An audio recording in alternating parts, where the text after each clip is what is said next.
Afternoon, Lauren. How are you today? I'm grand. I'm good. How are you? I am absolutely fantastic. Thank you very much. Lauren, thank you very much for taking part and welcome to the Business Spotlight. Could we start? Could you tell me a little about yourself, your background and your business, please? Yeah. So, I don't have much of a kind of university background. It's more professional.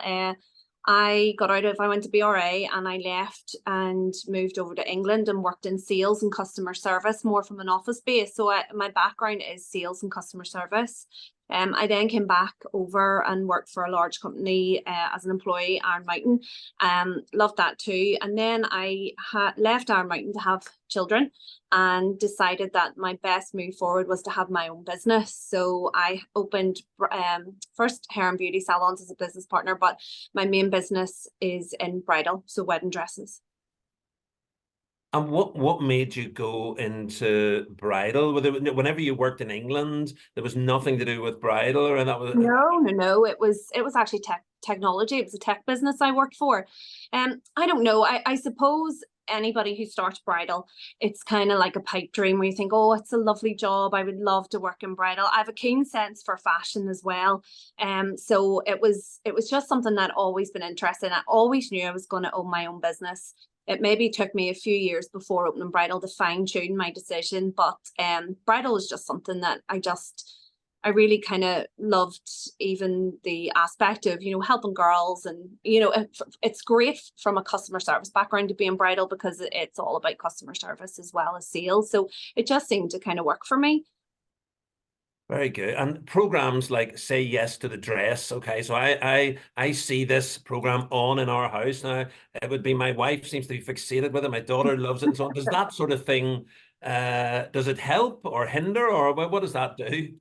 I think any bridal shop owner will tell you that it absolutely hinders everything about the process. And we actually stalked Randy Finoli at one point. And I met Randy Finoli, who's one of the guys who was on Say Yes to the Dress. And I used to say, Mr. Finoli, it's a real hindrance. People think unless everyone's crying and there's some element of family drama at the appointment, that it's just not their dress. And he told me, listen, we maybe film 10 couples or 10 brides on the same day, and it's the most dramatic that get put through to the final cut. So actually, it's not indicative. What you see on Say Yes to Dress is not indicative of how the process works. But there are some people that do bear with it hard and fast. But no, it's definitely probably not our friend Moso.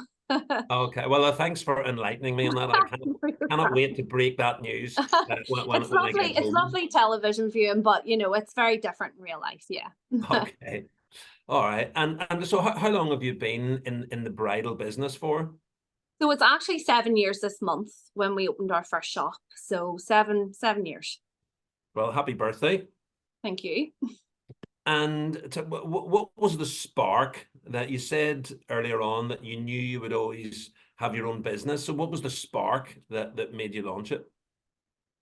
I have do you know what? I really don't know. I know that sounds a bit insipid as an answer, but I think it was always in my mind. Years ago, when I searched for my own wedding dress, I thought, oh, I would really love to be in this industry. I always knew I was going to work for myself. My grandfather had his own business. He had an electrical wholesalers. And I just was brought up in that environment where you worked for yourself and you worked hard. So bridal was one of those things. I was actually going to open a barber shop in Ballyclare with my husband. And I just turned around to my husband and said, you know what? That was a tiny unit at the time. I said, this would be great for a bridal shop. And then that's how it all unfolded. And I think probably if it hadn't have unfolded like that, I never would have done it, because obviously there was a lot of fear, because it's not a service based, it's a product based. So there was a lot of financial commitment to it at the start.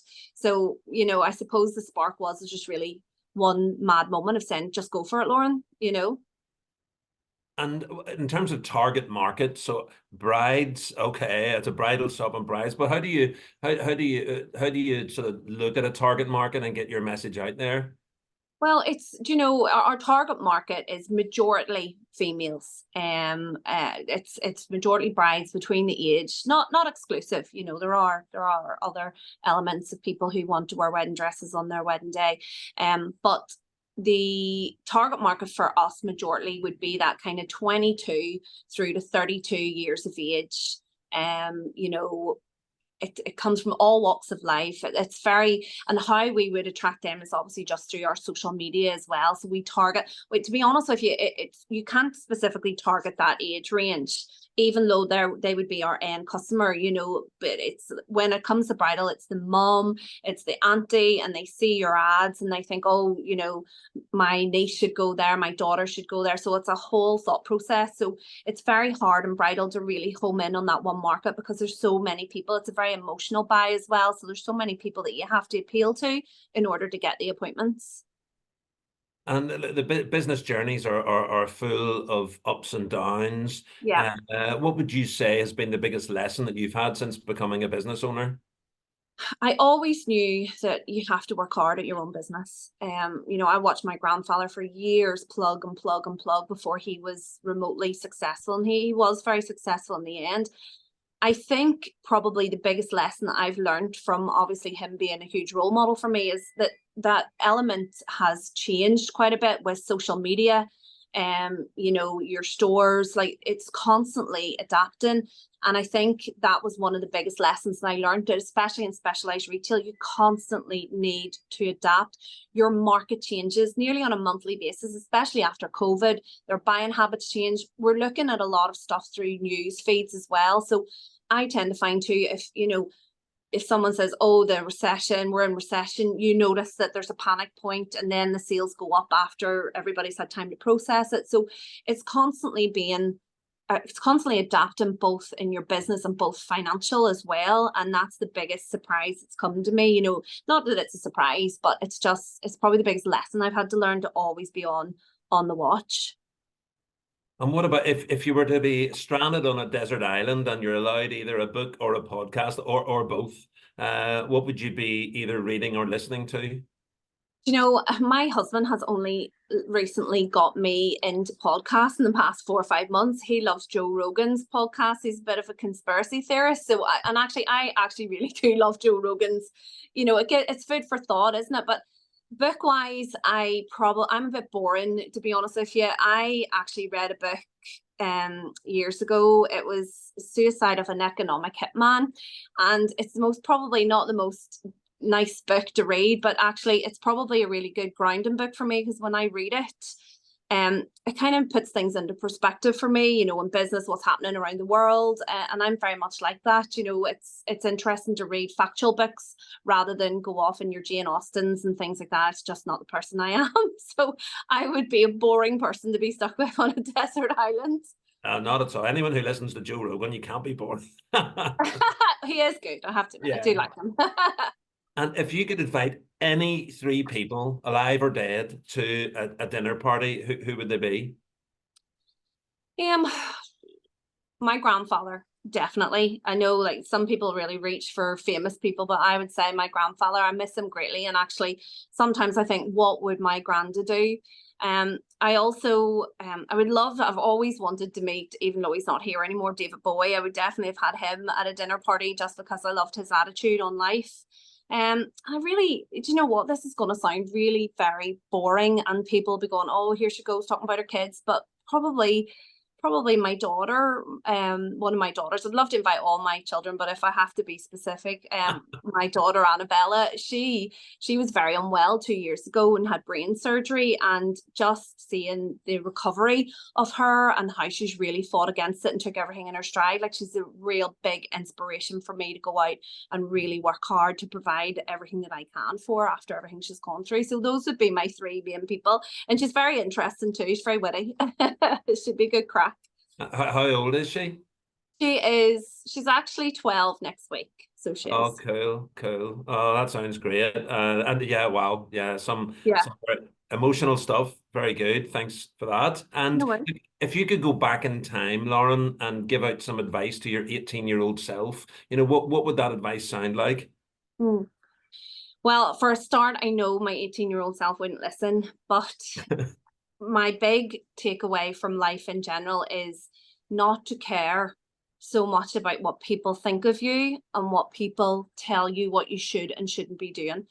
I would say probably the first 32 years of my life was all about, well, what would they want me to do? Or how should I handle this to keep everybody happy? And I don't want to do that, because if I fail at that, everybody will laugh at me, or such and such will have something to say to me. And it was such a waste of time. So my big thing would be, don't listen to anybody, do what you feel's right. Don't ever put your dreams on back burner because of what someone says or what someone thinks of you. I think whenever the takeaway is too that, you know, I turned 40 there last year, and people always used to say to me, when you get into your 40s, Lauren, you'll not care. And I used to think, oh, I was such a worrier. And I always used to think, oh, I will worry what people say, because that's just how I am. And you don't. You literally get to 40 and you think to yourself, Joe, I'm too old for this. I don't care. You know, unless it's something that seriously impacts me, then everybody's entitled to what they think, but I need to do what I want to do. And I think I would really love my 18-year-old self to kind of get on board with that, you know, all those years ago. Fantastic. Wait till you get to 50. You really won't care what I anyone know, says. it's so enlightening. It is brilliant, actually. It's great. Oh, fantastic. So what, so we're right at the very precipice of February, as long a February as you're ever going to get, the 29th. So 10 months left of 2024. So what are you most excited about for the remainder of 2024 and beyond?